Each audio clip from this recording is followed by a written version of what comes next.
네, 명절 고민 중 하나가 차례상 준비가 아닐까 싶습니다. 성균관 의례정리위원회가 지난 추석 때처럼 차례상 간소화 방안을 제시했는데요. 네, 오늘 이 시간은 최영갑 성균관 유도회 총본부 회장 모시고 관련 내용 짚어보도록 하겠습니다.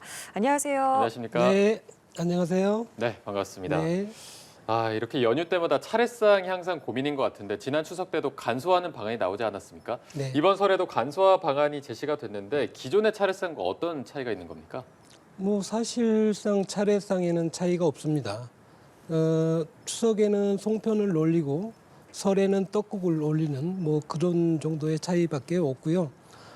이번에는 지난번에 했는데 왜 또 발표를 했는가? 네. 많은 분들이 이제 궁금해 하시는데 지난번에 하고 나서도 많은 분들이 아직도 차례와 제례를 잘 구분을 못 해요. 맞아요. 네, 그래서 다시 한번 하게 된 거고요. 네. 또 이번에는 올바른 인사법을 좀 알리려고 이번에는 좀 준비를 했습니다. 아, 그렇군요.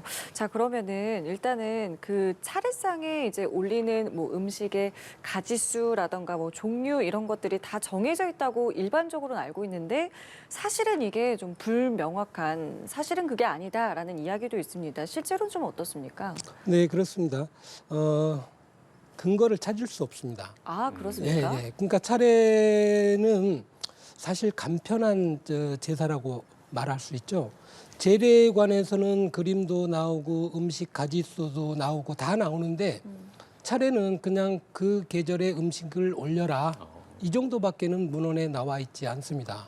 그렇기 때문에 이 가짓수나 종류 이런 것들은 가족과 논의를 해서 편하게 차리면 될 것 같습니다. 지금 알려져 있는 것처럼 뭐 수십 가지 음식을 올리고 그런 게 아니라 가족과 논의해서 편한 음식을 올리면 된다라는 네네. 말씀이신데 지금 성균관의 입장을 보면 9가지 음식 정도면 충분하다라는 입장이어서 이 9가지 음식은 어떤 의미를 가지고 있을까요? 뭐 특별한 의미는 없습니다. 기본적으로 앞줄에 이 뭐 술과 그리고 떡국 그리고 수저 젓가락 그리고 두 번째 줄에 이제 나물, 포, 김치 그리고 세 번째 줄에 이제 과일을 넣게 돼 있는데 여기에는 뭐 특별한 의미는 없고 예전에는 바닷가에 가까이 사는 분들은 생선을 올리는 게 좋고 아, 예. 바다와 먼 데에 있는 사람들은 육류를 올리는 게 좋다. 뭐 네. 이 정도 말은 있었죠. 그러니까 자기가 사는 지역에 가까운 산물을 올리는 게 맞다는 겁니다. 근데 요즘은 뭐 교통이 발달돼서 네. 그런 문제도 다 해소됐죠. 네. 그렇다면은 왜 이렇게 과도한 차례상이 시작이 된 걸까요? 어디서부터 시작이 됐다고 볼 수 있을까요? 글쎄요, 그거는 사실 저희도 많이 찾아보려고 했는데 좀 근거를 찾기가 매우 어렵습니다. 다만 이제 추측컨대 1920년대 그런 문화가 지금 기록에 많이 보여요. 그러니까 과거와는 좀 달랐던 풍성한 문화가 시작된 게 그 무렵 아닐까. 그리고 그걸 이제 조금 더 이제 소급해 가면 갑오경장 이후로 사람들이 이제 모든 사람들이 성씨를 갖게 되고 평등하게 됐지 않습니까? 네네. 그러다 보니까 우리 집 제사를 풍성하게 차리면 나도 양반이 될 수 있다는 그런 어떤 생각들이 그렇게 만들어지지 않았을까 그런 추측이 가능합니다. 원래는 간편한 차례상이 맞는 건데 이 부분도 좀 가능한지가 궁금하거든요. 요새 뭐 즉석 음식이나 간편식 밀키트 이용하는 분들이 많아서 이것까지 차례상에 올릴 수 있느냐라는 질문하시는 분들이 계신데 올릴 수 있을까요? 이거 어떻습니까? 글쎄요, 제가 만약에 된다고 하면 유림들이 많이 좀 서운할 것 같습니다. 그렇지만 시대가 변하면 모든 게 변합니다. 그리고 우리 유교 철학은 또 변화의 철학입니다. 그래서 저는 지금이 딱 그런 시기다. 그래서 가능하다고 좀 말씀드리고 싶습니다. 네. 방송 보시는 분들 중에 지금 깜짝 놀라신 분들도 좋아하시는 분들 많을 것 같습니다. 네, 계실 네. 것 같은데 조금 전에 오늘 이제 나오셔서 차례와 제례의 차이도 좀 분명하게 알려주고 싶다라고 말씀해 주셨는데 사실 좀 헷갈려요. 이거 좀 다시 알려주시죠. 제례와 차례의 구분은 제례는 예전에 보면 이제 전부 다 예서가 있고 그 안에 뭐 사시제, 기제, 묘제 뭐 여러 가지 형태가 나오는데 차례라고 하는 거는 명절에만 지낸 제사입니다. 그러니까 추석, 설, 단오 뭐 이런 걸 우린 과거에 명절이라고 했지 않습니까? 예. 그 시기에 지내는 제사는 간편하고 그 계절에 나는 음식을 올려라 이렇게 돼 있습니다. 아. 예, 그러니까 거기에 따라서 우리가 이번에 이 발표를 한 거니까 예. 이게 우리 문화와는 너무 다르지 않냐 이런 말씀을 하시는 분들이 많은데 다르지 않습니다. 저희가 발표한 거는 그동안 잘못된 걸 다시 예전의 모습으로 돌려가는 겁니다. 예를 들어 퇴계 선생님이나 윤중 선생님 같은 경우는 대표적인 우리나라의 유학자들인데 그렇죠. 이분들 집안의 상차림을 보면 아주 간단합니다. 아, 그렇습니까? 예, 네. 그래서 주과포, 술, 과일, 포 이 정도만 올리기도 하고요. 과일도 여러 가지를 넣는 게 아니라 한 접시에 몇 가지를 넣는 그 정도로 아주 간단합니다. 그러니까 이런 것들을 보면 우리가 지금 과거의 모습으로 돌아가는 게 오히려 바른 모습이 아닌가 그렇게 생각합니다. 간소화하는 것보다는 어떻게 보면 정상화되는 과정이다 이렇게 네, 볼 수도 그렇습니다. 있을 것 같고요. 네. 앞서 이제 또 올바른 인사법도 알려주겠다 이렇게 말씀하셨는데 성균관이 권장하는 올바른 세배법 어떤 게 있을까요? 올바른 세배를 하기 전에 먼저 올바른 자세부터 만드는 게 맞는 것 같아요. 네. 올바른 네. 자세는 어떤 네. 건가요? 그러니까 우리가 어른들이 언론이나 TV에서 보면 절을 하거나 인사를 할 때 보면 차렷 자세를 하거나 무릎에 손을 올리고 인사를 하는 분들이 굉장히 많습니다. 네. 그거는 국적이 없는 인사법이에요. 그래서 우리나라는 공수를 한 상태에서 그 다음에 절을 하고 세배를 합니다.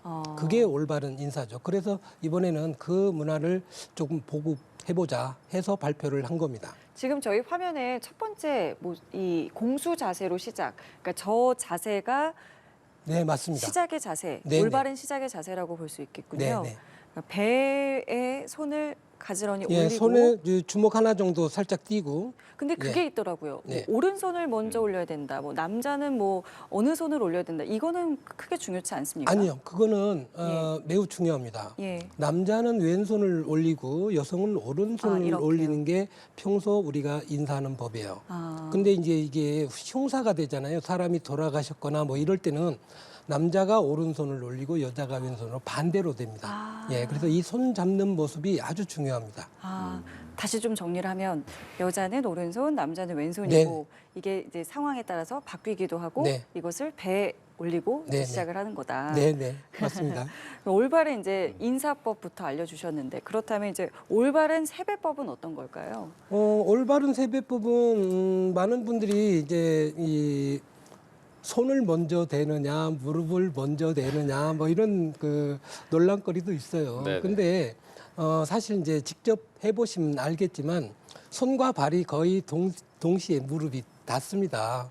그리고 신체 조건에 따라서 또 그것도 달라요. 네. 그래서 어떤 분들은 좀 어린 친구들은 세배하다가 넘어지기도 합니다. 맞아요. 예, 그래서 그거는 본인들이 편하게 손과 발이 어떤 게 더 편한지 구별하면서 하시면 될 것 같아요.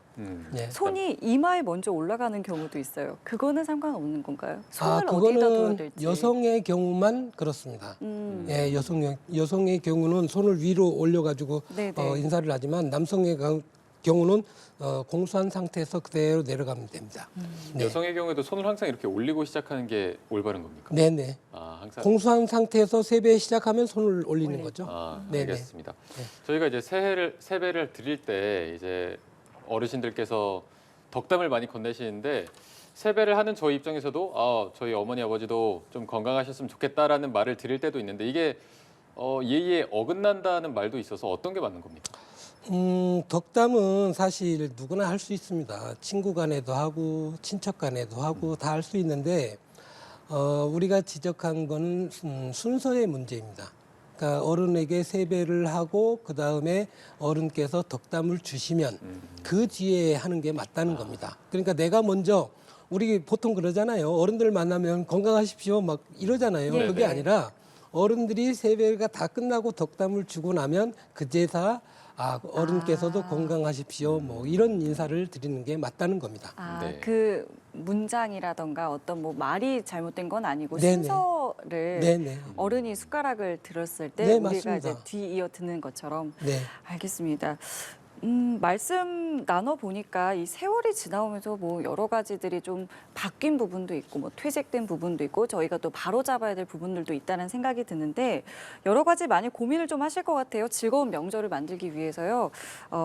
가장 중요한 거는 뭐라고 생각을 하시는지요? 가장 중요한 거는 가족 간의 화합이 제일 중요합니다. 즐거운 명절에 모여서 거기서 뭐 불화가 생기거나 다툼이 생기면 저는 좋지 않다고 봅니다. 네. 가장 좋은 거는 바로 가족 간의 대화를 통해서 이 모든 것을 준비하고 함께하는 건데요. 우리 이 고전인 맹자에 보면 여민동락이라는 말이 나와요. 백성과 함께 즐겨라. 이거는 이제 비유가 맞는지 모르겠지만 왕들에게 지금 하는 얘기거든요. 그러니까 왕도 자기가 권한이 많다고 해서 혼자 즐기는 게 아니라 백성과 함께 즐겨야 된다. 그러니까 우리가 이 명절을 앞두고도 마찬가지 누구는 일하고 누구는 놀고 이런 게 아니라 함께 같이 놀고 먹고 즐기고 그러면 다 해결이 됩니다. 근데 네. 우리나라는 이상하게도 그런 문화가 여성에게는 주로 일을 많이 이제 하는 문화, 남성은 맞습니다. 술 먹고 노는 문화 맞아요. 이런 문화는 결코 바람직하지 않습니다. 그래서 이번 명절에는 제발 여성분들을 좀 함께 같이 즐길 수 있는 그런 문화를 만들어 주셨으면 좋겠습니다. 네, 제발이라고까지 또 당부를 해주셔서 네. 가족 간 화목이 가장 중요하다고 하셨습니다. 모두들 즐거운 설 명절 보내셨으면 좋겠고요. 지금까지 최영갑 성균관 유도회 총본부 회장과 함께 말씀 나눠봤습니다. 고맙습니다. 고맙습니다. 네, 감사합니다.